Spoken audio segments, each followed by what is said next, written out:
ये एक डॉक्टर साहब हैं, जरा इंतखाबात करीब होने दें, इंशाअल्लाह बड़े बड़े लोग सिंध में भी आपके जमात पर एतमाद करेंगे।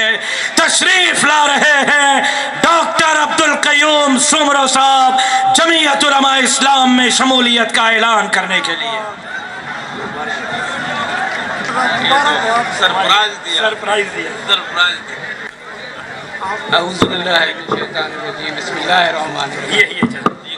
नहमदुहु व नुसल्ली अला रसूलिल करीम, अम्मा बाद।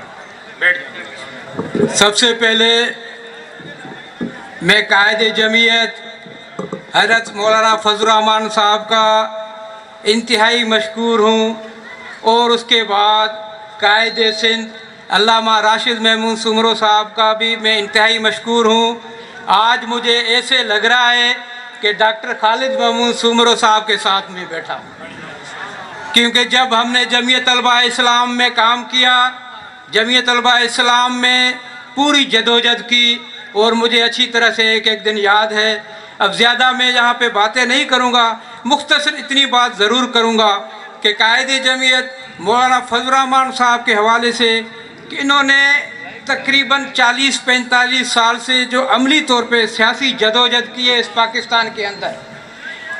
दो चीज़ें सामने हैं। मैं सिर्फ मुख्तसर इसलिए करूँगा कि वो बहुत इंतहाई ज़रूरी है मेरे लिए कि मैं बात आप लोगों को बता दूँ,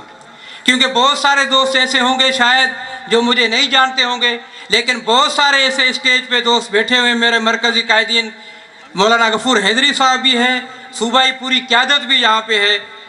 मौलाना साहब की सियासी जदोजहद को मैंने अपनी आंखों से देखा है। जब पहली मार्शल लॉ थी ज़िया-उल हक़ की, तो उसमें मौलाना साहब के 4.5 साल जेल का दौर भी मैंने आंखों से देखा था। मौलाना साहब ने न सिर्फ इस्लाम की सरबुलंदी के लिए, ये बात मेरी पूरी सुन लें, वो मैं इंतहाई ज़िम्मेदारी से एक बात करने जा रहा हूँ कि मौलाना साहब ने न सिर्फ इस्लाम की सरबुलंदी के लिए,